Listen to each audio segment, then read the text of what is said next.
Good Thursday, everybody. Welcome into the Porch of Volquest.com baseball podcast presented by Spivey, King and Spivey LLP, where if you got a problem, let them find a solution for you. T&N Trial Lawyers. They specialize in criminal defense, family law, and personal injury, so much more. You can give them a call today for a free consultation. Again, that's Spivey, King and Spivey LLP. Free consultation by picking up the phone today, 423-245-4185, 423-245-4185, and online at Spivey, King and Spivey LLP.com. Proud sponsors of the Porch. Fun show coming up here today. Gonna have Charlie Taylor on again. Xander is all over the place doing Grapefruit League action, spring training, and I'm gonna look forward to catching up with him hopefully next week. But we got Charlie on, some great insight coming up from the former Tennessee catcher Charlie Taylor. Middle part of the show, gonna look ahead to the Bonnies there for the last couple minutes of the show. Again, this is the final non-conference weekend of the regular season. Coming up this weekend as Tennessee hosts St. Bonaventure for 3 games, and then plays host to Florida for the opening of Southeastern Conference play. So looking forward to all of that and so much more. But first here, before we get into Charlie Taylor, going to look back briefly on what was a really successful week for Tennessee baseball. Of course, North Alabama challenged a little bit last week in the midweek, 7-5. And then Tennessee picked up wins over Oklahoma State 5-2, Rice 13-3, and Arizona 5-1. Late surge on Tuesday night. I am recording this before the Wednesday podcast because double midweeks are just a whole lot of work. Recording this before the midweek game against Xavier, so when something happens big, it's not going to be covered on this podcast. I do apologize, but late surge against Radford on Tuesday night. An 11-run 7th inning, 2 grand slams in 1 inning. We'll get to the grand slams here in a moment, but 22-9 the final score against Radford on Tuesday night. But, what I wanted to see from Tennessee down there in Houston was I wanted to see Tennessee get challenged. I wanted to see how Tennessee responded, and I wanted to see Tennessee win those games. And we knew Tennessee was going to beat Rice, and Tennessee had no issue beating Rice 13-3. But I wanted to see the Vols, win these games against Oklahoma State, the preseason Big 12 favorite. I wanted to see the Vols beat Arizona, preseason top 25 team, and Tennessee did just that. And it wasn't perfect. It was ugly at points and times, but overall, Tennessee pitched the baseball just so well. Liam Doyle continues his incredible start to his Tennessee career. That viral video going around on social media when the batter steps out for time and Doyle doesn't like it. I mean, he's I've said this a couple of times, and maybe I should stop. I mean this as a compliment. I mean, he's a psycho on the mound, man, and you want someone like that to lead off your weekend, and he's that for Tennessee. He's been fantastic. His fastball continued to move really, really well the other night, and Marcus on Saturday, I thought his off speed was, Charlie will touch on that here in a moment. I thought his off speed was really, really good on Saturday, and he continues in these starts. And sure, Liam's faced a competent lineup so far, and you'll see what Sanford looks like down the line. But Liam's faced a competent, lineup, and of course on Sunday it was Tegan Coons and Brandon Arvinson. They kind of comboed that start. Marcus Phillips hasn't faced a really good lineup just yet, but still his ability to get guys out in bunches. I mean, I want to say against Sanford he retired 11 in a row at one point. Could be wrong. I'll have to go back and check. But the other night, he retired 9 in a row the other day against Rice. And I've been really, really impressed with Marcus Phillips. Again, for Tennessee to be a dominant team on the mound on in the SEC play, I think if you had the ability for Marcus Phillips to go out there and get you 5 innings on Saturdays, I mean, that's huge, man. And it's not all going to be perfect. He'll get touched up and roughed up a little bit as the season goes along. Everybody takes their licks. But he has been, for me, a nice surprise to begin the season. Always had the talent. I just didn't know if it would translate into a starting role, but hey, so far so good. That's been really, really good to see. Gavin Keelan, SEC Player of the Week, because who else, right? Just an astronomical time in Houston. See what I did there? Astronauts, space. Also, did you like my 3-2-1 headline? Houston had a problem and it was Tennessee. I mean, sometimes, very rarely, I can be good at my job. But Gavin Keelan was incredible, man. 5 home runs last week. He hit 9 home runs all of last year with Louisville. It didn't hit any home runs as a freshman with Louisville. So 9 career home runs entering his Tennessee career in 2025. He already has 7 in 12 games.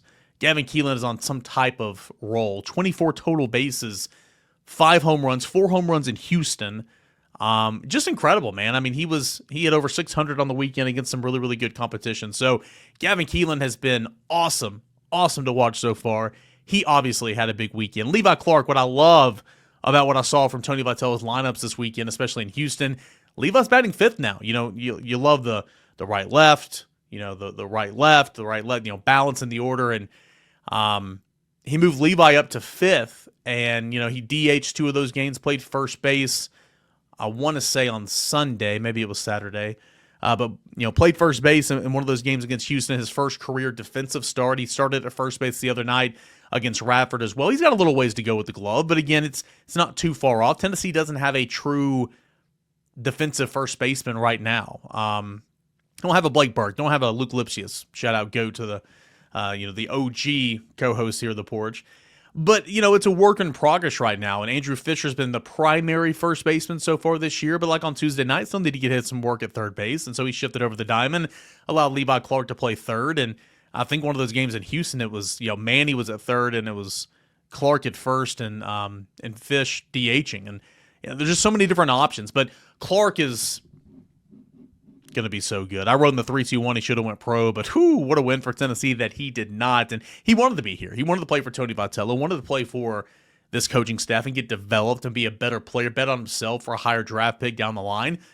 He's going to have 3 years in college where it's all said and done. And, he's just a stud. Leading Tennessee in batting average right now, hitting .500. He's got 15 hits and 30 ABs. 5 home runs, is tied for second on the team with Dean Curley, again behind the leader in Gavin Keelan, who had 7. Levi Clark is second in RBI, trailing Gavin Keelan by 2, 19-17. He's got over a 1,000 slugging percentage. His OBP is 600. He's walked 8 times, walked more times than he struck out. What more can you say? More Levi Clark, and that's why I'm not necessarily advocating right now because I don't think it's a huge issue, but I think before it's said and done, I'd like to see Levi Clark hitting third. Hunter Inslee, who think the world of, and what a great catch, saving more runs and saving an extra base hit the other night against Radford. What an incredible catch. Not exactly like the one in Omaha against North Carolina, but running into the wall and taking the bulk of that hit and holding on, those are the similarities. But Hunter Inslee, is hitting .349 on the year. That's a pretty good average. He had over 300 in Houston last weekend. He's not hitting horribly, but Hunter Inslee does hit a lot of ground balls. So I would much rather have flight on that ball hitting in the third hole if we're talking about right-handed hitters. So eventually I would love to see Levi Clark move up to third, Hunter Inslee move back to fifth, where he took off last year in May and in June and was hitting .238 after the first game against the Florida Gators in that series in the Swamp. And then from there, went on and finished .296 on the season, but was over 300 points in times. And Tennessee played more games than anybody in the country last year, so that's very, very impressive. So great to see what we've seen from Levi Clark. Don't let Andrew Fisher get hot. Hey, he homered on Sunday. He homered in the first inning on Tuesday, and then he hit a grand slam in the 7th inning. 3 times in the last 2 games. Again, not taking into account what happened on Wednesday because I'm recording this before the Xavier game. Don't let Andrew Fisher get hot. That is a dangerous bat. So it's good to see him kind of getting some confidence. That average is now over 300 entering Wednesday. 4 home runs, 9 ribbies. That's good to see. So yeah, you're starting to see Tennessee finalize it. I don't want to say finalize because it's ever evolving. If somebody's not hitting, then you're going to make a change. Jay Abernathy didn't have his best day at the plate, his best weekend at the plate in Houston, but, was hitting in every other opportunity leading up to that weekend. We'll see. I'm intrigued to see if he's back in the starting lineup on Wednesday. He had the day off along with Manny Marin, who, by the way, what a weekend in Houston. That guy is going to be just a stud. And I understand everybody wants to see Ariel. I want to see Ariel play defense because it's awesome. Why wouldn't you want to see Ariel out there playing shortstop, looking like the wizard out there. But Manny's glove is not so much of a drop-off that it shows. And his bat is so much better. It hit a home run in Houston the other night, and a really, really good weekend for Manny Marin, who I think is going to be a stud. So, this lineup just continues to be deep. Cannon Peebles starting to come around a little bit as well, so that's good to see. They were very sloppy on Tuesday night, kind of a Houston hangover, if you will. Defensively, man, Dean Curley did not have a good game defensively at all. Hit a home run Was on base a ton, but, struggled defensively. And of course that happens. Sometimes that's baseball. But another one that I've been really impressed with here in the early going, Dylan Loy. Dylan Loy came on and preserved the line for Liam Doyle there on Friday night against Oklahoma State. 2 on, 1 out, back-to-back strikeouts. That was, he made a season debut after being behind a couple weeks and missed the first couple of games. Made a season debut on last Tuesday against North Alabama. I believe he gave up a 1-out double, but worked himself out of it, no runs. Went in there on Friday night, preserved the line for Liam Doyle. Pitched again later in the weekend, and then on Tuesday, man, it's like he calmed the waters a little bit. Like, that game was so crazy against Radford in typical midweek fashion. Picked up the win. Already has 2 wins on the year, 2 wins in the span of 1 week, 2 wins in the span of 5 days, actually.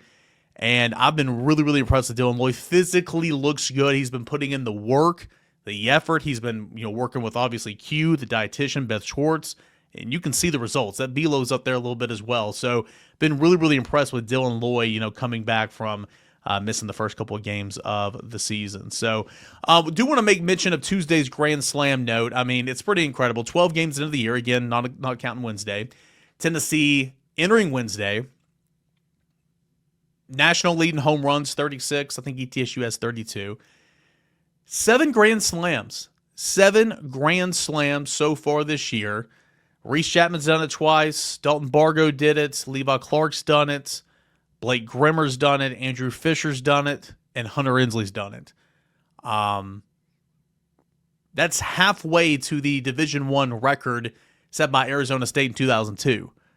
Halfway there, 14 set by the Sun Devils in 2002, and Tennessee's already halfway there. Hadn't even got to conference play yet. I understand it's not going to continue this rapid pace because the challenges are going to be that much steeper, but that's really, really impressive. Tennessee's 12 Grand Slams a season ago was an SEC record and was too shy of tying that Division I record. So at this pace, Tennessee's going to shatter that Grand Slam record for Division I. But man, it's been really, really fun to see for sure. I think the Grand Slams have certainly been a talking point here early in the season.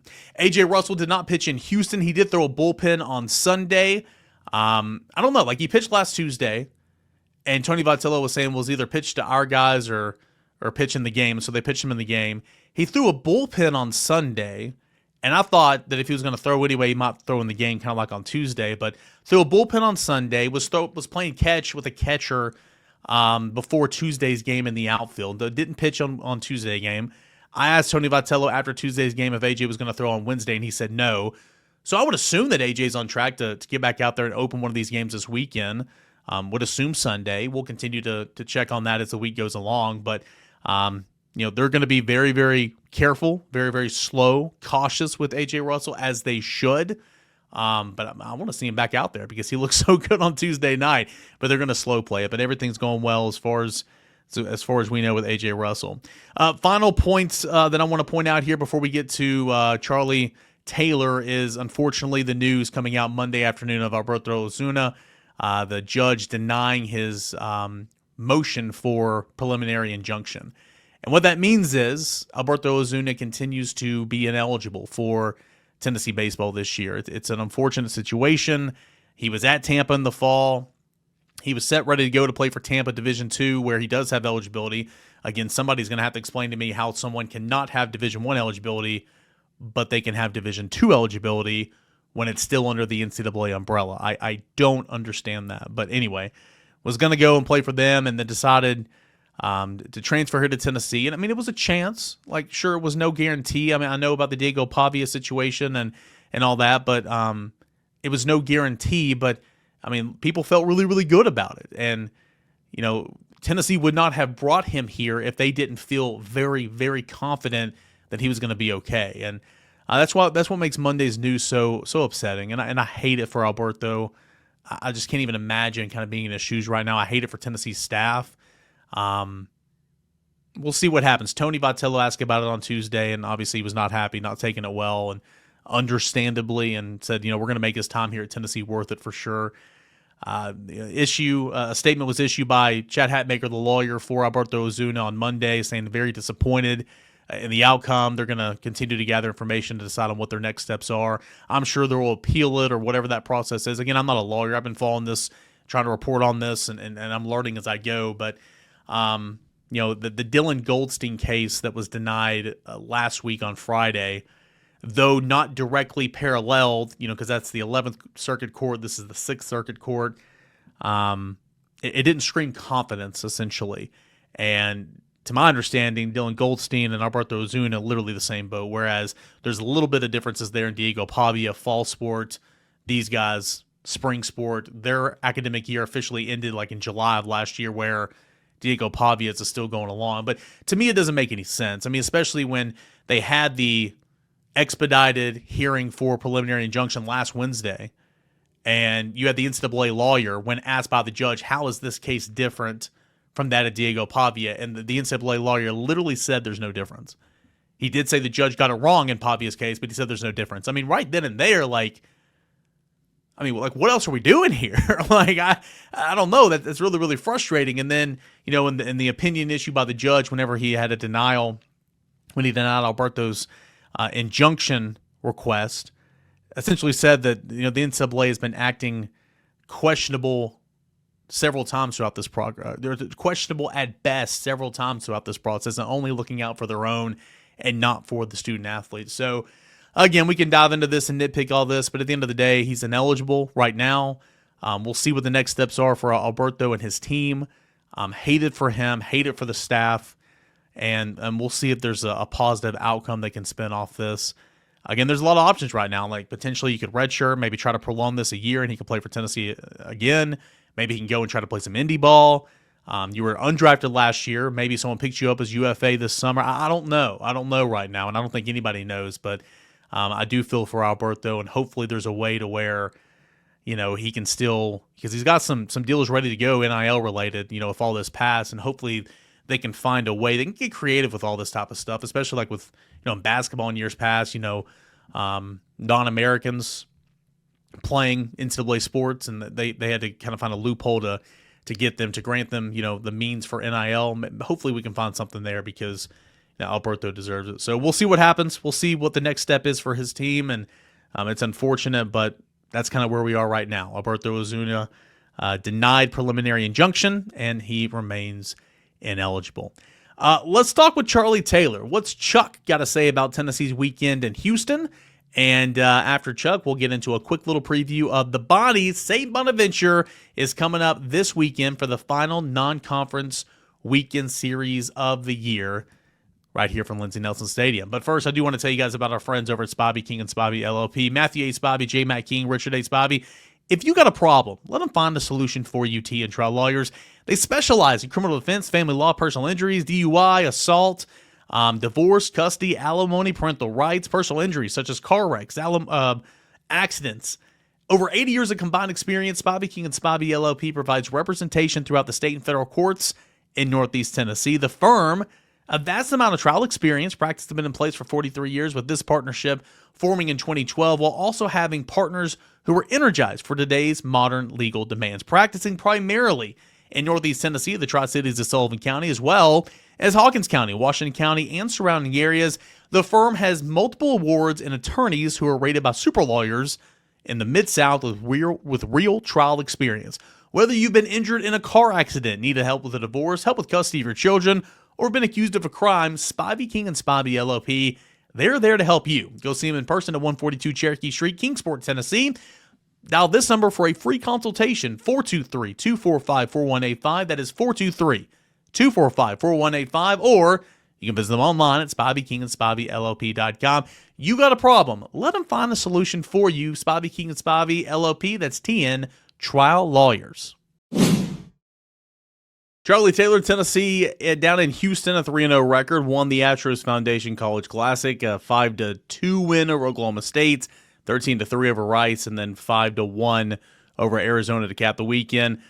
Big thoughts, big takeaways from a really solid weekend for the number one team in the country. Yeah, you left out the Jemai Mashack buzzer beater too.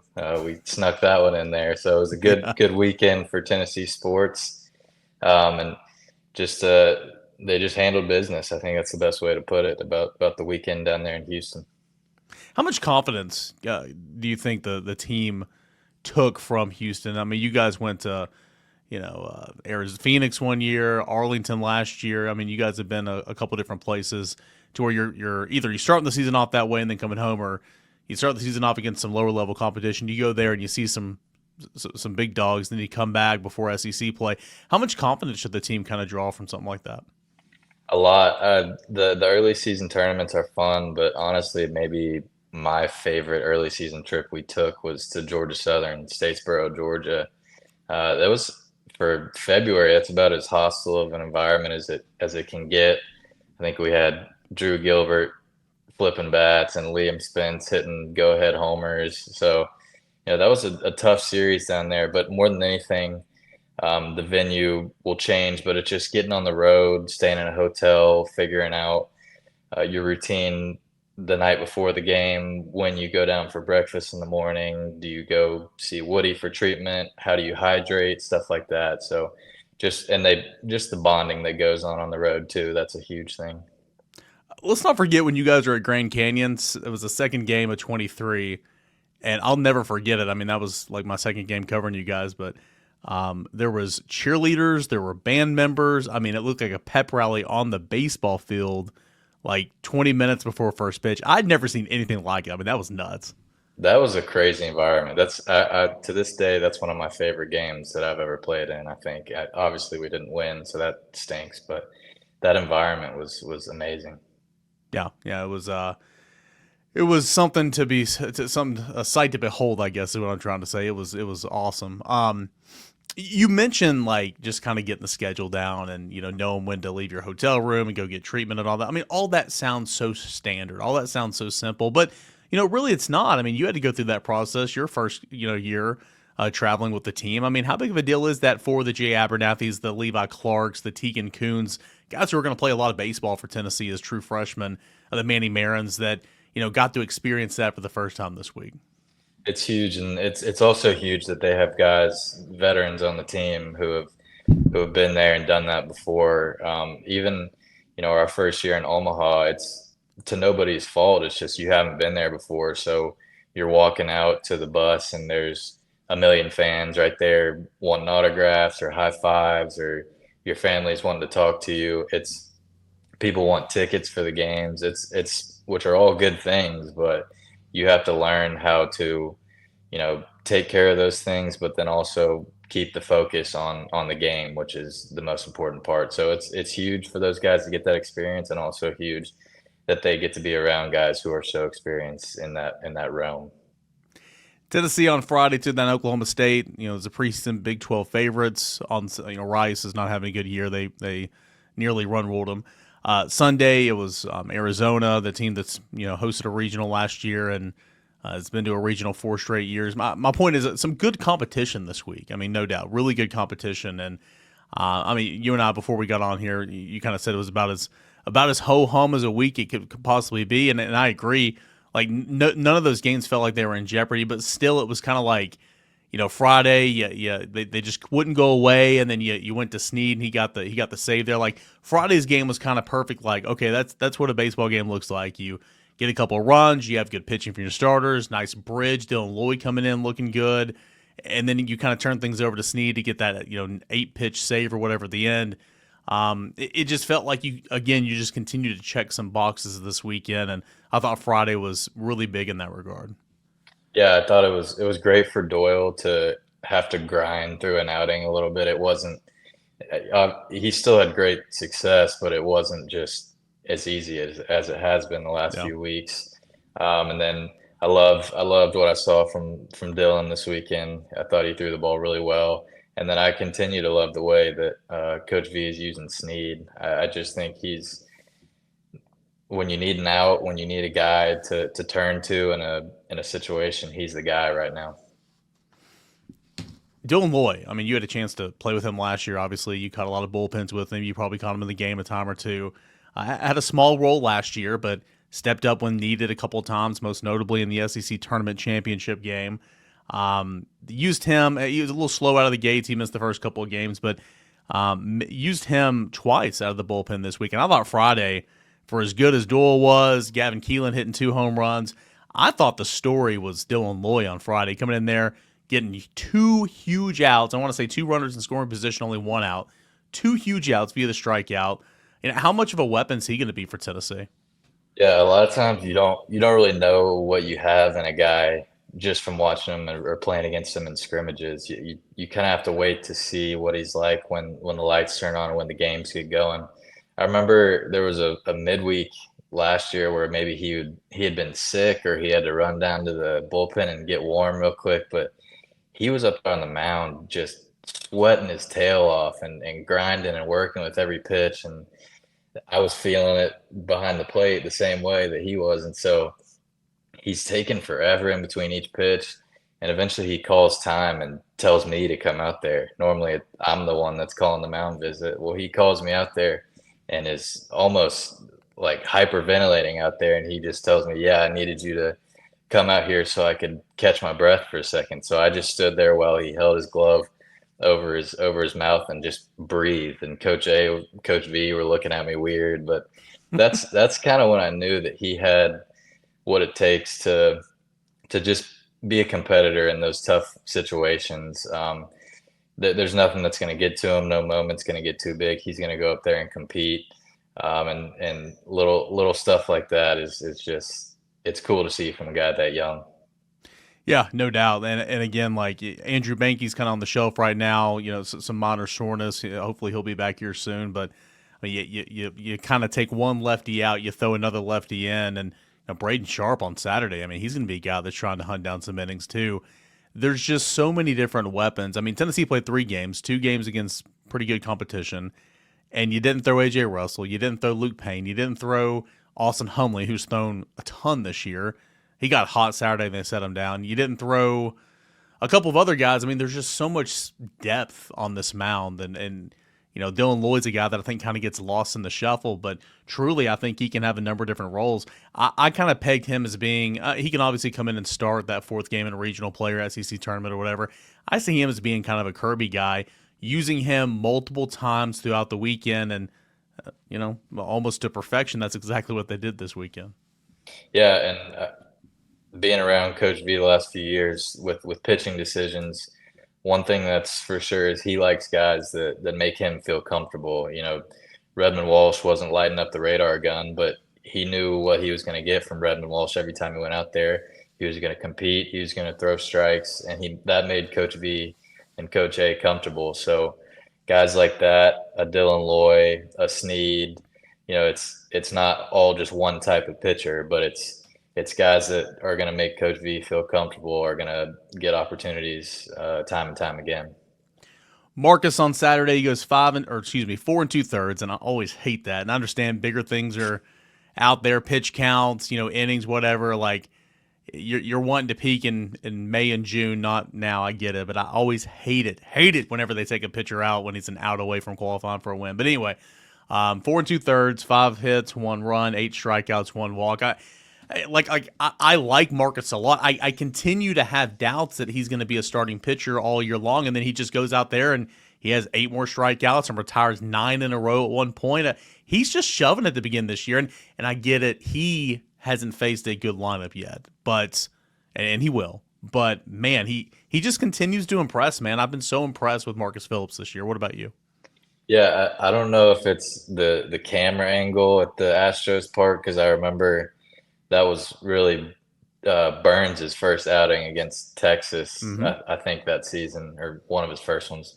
But the same thing with Marcus this weekend. I mean, some of his off-speed pitches had a ridiculous amount of movement. Like to a few of those lefties, he struck them out on back foot cutters or sliders, whichever one it was. And I mean, some of those pitches were ridiculous. So I'm enjoying watching him continue to develop each week.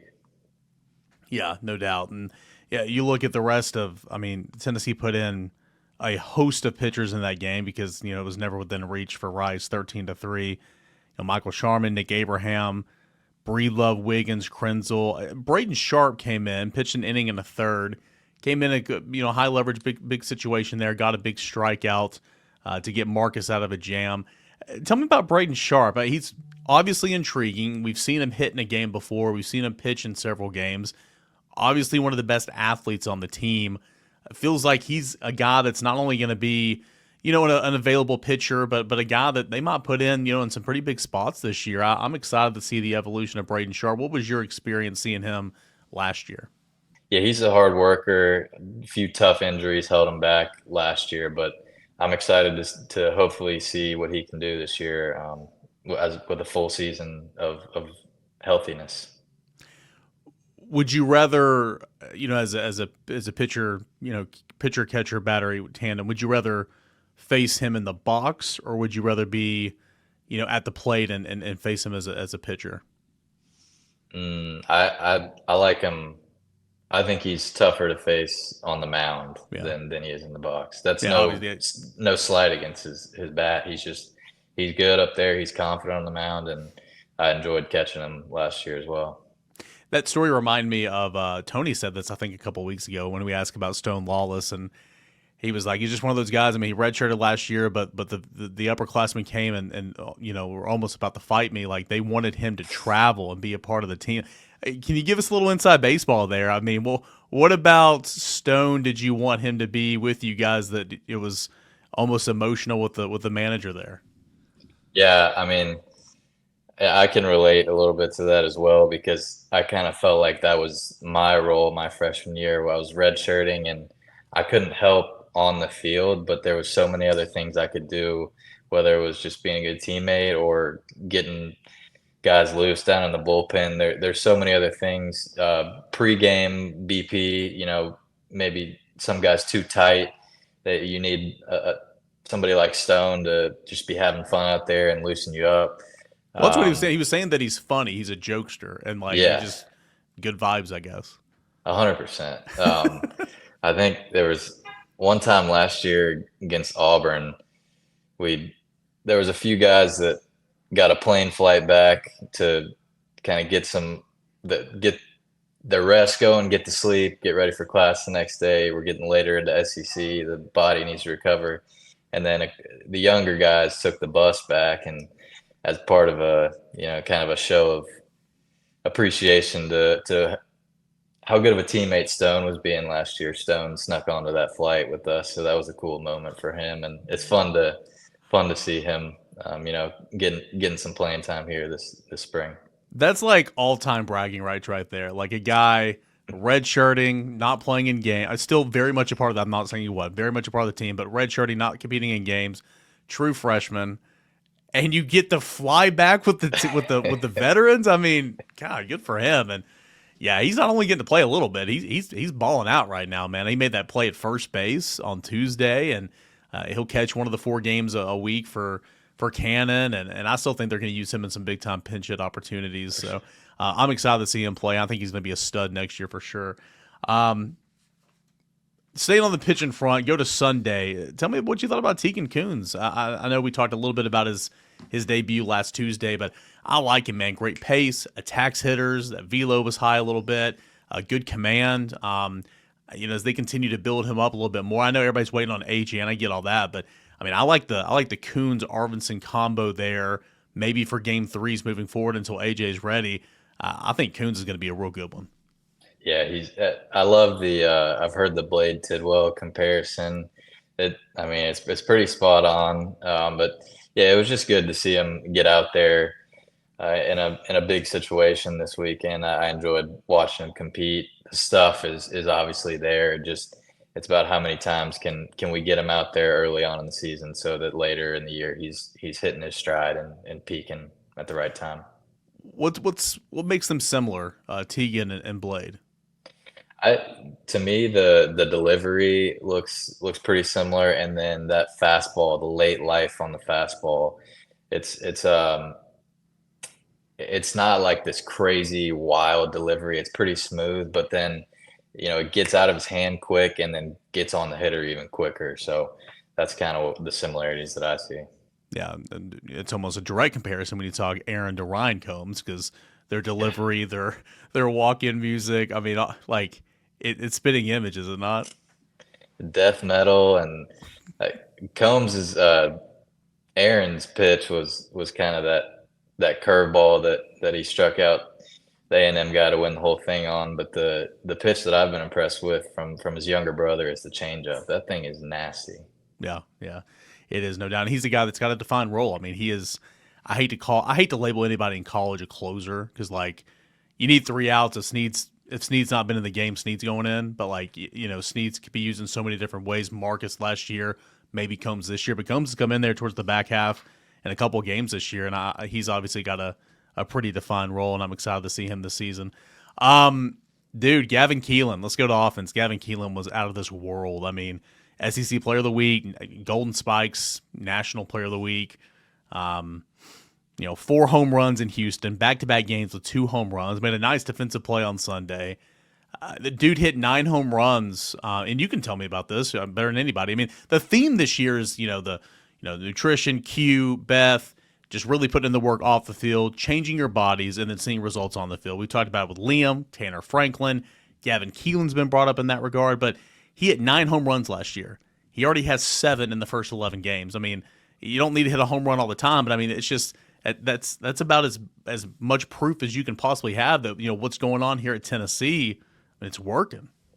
Yeah, I've got no doubt that dude's going to swing the bat, and the home runs were ridiculous this weekend. Not just him. I mean, Levi Clark is going Jorge Soler territory up there in left field. Yeah, there we go. Yeah. Go Braves. Yeah, there you go. Peebles going upper deck, Keelan hitting bombs, people flicking them out to the opposite field. But what I was more impressed with Gavin was the leadership, and you mentioned the defensive plays. I remember going to a scrimmage this fall, and it was just a random scrimmage, and he was constantly communicating and talking. You could hear it from the dugout as he was playing in the infield with whoever was out there. So I think that's how much you communicate as a middle infielder says a lot about the kind of player you are, and he's a good one. Yeah, kind of talking about the transfer portal acquisitions, over the summer. I was like, I mean, Fisher's a guy that's going to be pushing 30 home runs. I think he had his second one on Sunday. Gavin Keelan's a guy that's going to hit like 330. Will push to 15 to 20 home runs, but is probably going to lead your team in OBP. And I mean, I don't know where his OBP stands, but the dude is just, I mean, he's always on base. He's slugging. He totaled 24 bases. Think how hard this is. He totaled 24 bases in 3 games in Houston. I mean, that is insane. So I've been really impressed with him. You brought up Cannon Peebles. His shot on Sunday was awesome. But we continue to talk about Levi Clark, man. I mean, I loved Tony started him all 3 games this weekend. He hit 5th in the order, all 3 games. To me, it sounds like he's starting to solidify a lineup there, and I think before it's all said and done, potentially he can hit 3rd. I know Tony's obsessed with right, left, and I mean Hunter's hitting like 350 right now. So, but like there's an option for him to even hit 3rd potentially, and I mean Hunter hit 5th last year for you guys. You want a natty? He continues to just impress, man. It's a guy that should be playing pro ball right now, as an 18-year-old. Not backing away from the moment in a major league park. I mean, he put on a show this weekend. Yeah, I mean, there's not much more you can say. He doesn't look like a freshman out there, that's for sure. And then just about the lineup as a whole, I'd say the one big stat that we keep in the fall and then the preseason scrimmages, we don't keep batting average, or maybe we keep it, but it's not posted anywhere. We keep quality at bat percentage, and there's 6 or 7 ways you can get a quality at bat, but regardless, you want to be above that 50% mark. And if you watch Tennessee's lineup this year, last year, the years prior, that's kind of been a staple of these Coach Vitello teams. Is there's not going to be easy outs. You're going to have to grind to get through that lineup, and each time you go through, it's going to get tougher and tougher. And I see that trend continuing this year. There's not a whole lot of innings where pitchers go out there and it's just easy. And if it is, if they do have a little success the first time through the lineup, you can bet that it's going to get tougher and tougher as the game wears on. Yeah, Carbon. Case in point, look at Sunday. The starting pitcher for Arizona retired the first 8, and then Jay Abernathy singled there the last go around, and then the next as the lineup card flipped back over. I mean, Tennessee got after him, so I agree completely. Last one I want to ask you about, Reese Chapman. Dude's got a hit in every game this year. 11-game hit streak to begin the year. He was hitting 9th earlier this year. They moved him up to 6th right now. A guy that has just all the potential in the world and always has. He was like, it's obviously a contract year. It's now or never, and he started off the year just so hot. What have you thought about Reese, what you've seen from him so far this year, and then obviously playing with him the last couple of years? Yeah, he just looks a year older, a year stronger, faster. You can just tell he's comfortable out there this year. Not that he wasn't in years prior, but he was doing everything he could to get on the field on a couple of really talented teams, and now he's one of the leaders on the team. He's kind of got a spot carved out for himself out there in the outfield, and I'm enjoying, like we just talked about, I'm enjoying seeing the quality of his at bats up there. They've been outstanding, and I'm looking forward to seeing those continue into SEC play. Charlie Taylor, former Tennessee catcher. Hey, can you give some of the guys bunting lessons? They were showing bunt. Reese actually had a sacrifice, which was good. I think Jay, who needs to bunt a lot because he's so fast, he bunted one right back to the pitcher and got out. Somebody in the game thread said that you need to give him bunting lessons. Would you be available to do that? Yeah, I can make that happen. Charlie Taylor, former Tennessee baseball player, former Tennessee catcher. Charlie, as always, man, thanks so much. No problem. Awesome stuff, as always, from Charlie Taylor, VFL, former Tennessee catcher. Kind of looking back last weekend at the Houston Astros Foundation Classic, where, by the way, Gavin Keelan named MVP of that tournament. Levi Clark, Gavin Keelan, and Liam Doyle all on the all-tournament team from Houston this past weekend. All right, a quick look at the Bonnies of St. Bonaventure. So far, again, excluding their Wednesday midweek where they were at Vanderbilt. Going to assume they're going to lose that game, but midweeks are crazy. Look around. A&M lost another game this week. Tennessee was pushed to the max for a little bit before that late power surge in the 7th inning. But 7-3 entering Wednesday's midweek are the Bonnies, and again they're playing. They played at Vanderbilt on Wednesday. 7-3 on the year, and it's a really good start to the season because they were picked to finish dead last in the Atlantic 10, 12th of 12 teams after an 18-31 2024 campaign, an 8-16 mark inside Atlantic 10 conference play. So good start. I haven't gotten into conference yet, but a good start for them for sure. They began the season off well, took 3 of 4 from Gardner-Webb. They lost 2 of 3 to Morehead State. They played Old Dominion. They played UT Martin and MTSU, kind of in I guess it was a round robin situation in Murfreesboro this past weekend, and won 2 of 3 there. So they're doing a pretty good job here so far. You look at kind of the makeup of what this Bonnie team is. A very intriguing lineup. Got some help via the transfer portal this offseason. Outfield or DH option, Mike Gunning from Binghamton. 6'1", 185-pound. He hits from the right side, had 16 home runs for the Bearcats a season ago. That tied a program record. He was also All-American East honors along the way. So Mike Gunning's a guy to kind of look out for. Gunning also reunites with coach of St. Bonaventure. That is Jason Rathburn. Those two guys won a junior college national championship back in 2022 while with and managing Herkimer. I believe I did not say that right, but Herkimer Community College. So Gunning reuniting with his former JUCO coach, Jason Rathburn, here at St. Bonaventure. Center fielder Jace Thornish is the leadoff hitter. He was injured much of 2024, and he's got some sneaky power plus speed, and really, really good in that leadoff spot, so Tennessee will have to pay attention to him. Senior David Marshall, kind of a middle infielder, played shortstop in the past, shifting over to playing a little second base this year. He was second-team All-Atlantic with 10 home runs a season ago. First baseman Morgan Little's got a lot of power in the lineup. And then you look at the mound, where the ace of the staff, who's actually pitching in games 2 of the weekend, I'll get to the rotation here in a moment, but Michael Salina. So he was clocked at 102 miles per hour in a fall game versus Penn State, again, just a couple of months ago. I'm not going to act like I know what he's been clocked at here in the early season, but he had as high as 102 in the fall after averaging 92.7 miles per hour at the fastball last season. But he is a legit Major League Baseball draft prospect. He is the highest on this team. In 2024, the stats weren't great, 2-6, 4.46 ERA, but he did have 12 starts, logged 68 innings and 2/3, 2 complete games in the span, 1 shutout, and the strikeout rate, 24.5%, was really, really good compared to the low walk rate of 8.8%. So the dude's got the stuff. He's got the makings, and I'll kind of get to the stats here in a moment. But that's Michael Salina, who has pitched on Saturday so far this year for St. Bonaventure. Closer Luke Rogenberg, I believe is how you say his name. He's a veteran. He's logged over 151 innings in college, 3.4 walk rates. Really, really good command and a hard thrower there at the back end of the bullpen. He does already have 2 saves on the year. I'll look that up.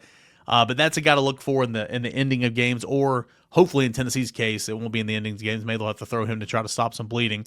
They also had James Capalupo from UMass Lowell and David James from USC Upstate, who transferred in. I'll speak on the rotation here in a moment, but Capalupo has been a Friday night starter for him all the way, and David James has already started at least one game for the Bonnies so far this year. You look at the stats, Jace Tharnish, again, the center fielder, leadoff man, really, really good so far, hitting over 400, started every game this year, 2 homers, 13 ribbies, tied for the team lead, and with 13 ribbies, leads the team with 13 stolen bases, a really, really good running team. 13 stolen bases for Jace Tharnish, 9 stolen bases for Mike Gunning, again, who we mentioned earlier, the transfer, DH outfield, and 9 stolen bases for Paul Vossen, who plays a little left field. He hasn't played an awful lot. He has played in 7 of the 10 games with 5 starts. He started in left field against UT Martin last week, stole 7 bases in one game. That was 2 off from an NCAA record, but it was a program record for the Bonnies. So, again, 39 of 45 stolen base attempts they've been saved. That is something for Tennessee's catchers and pitchers to look out for this weekend. A really, really good running team is St. Bonaventure. Right fielder Connor Varsalone, 361 hitter, 2 home runs, 13 ribbies. Shortstop Chris Holcraft, a home run, 13 ribbies, and a 324 average. So a couple of those guys at the top with some 2 home runs and 13 ribbies to lead the team. Harrison Kaufman, who I believe is the third baseman, hitting over 300 on the year. Mentioned Mike Gunning. So yeah, there's a lot of options here for a team there's a lot of decent options here for a team that just wasn't very good a season ago. So far on the weekends, as we look to the pitching, it's been James Capalupo. Okay, all these guys are right-handers. All the arms that I've been doing research on have been all right-handed. Right now, surely they have a left-handed pitcher on staff, but all the names that I've written down in research have all been right-handed. James Capalupo has been the Friday night guy. He was the open day starter. Again, he's the transfer from UMass.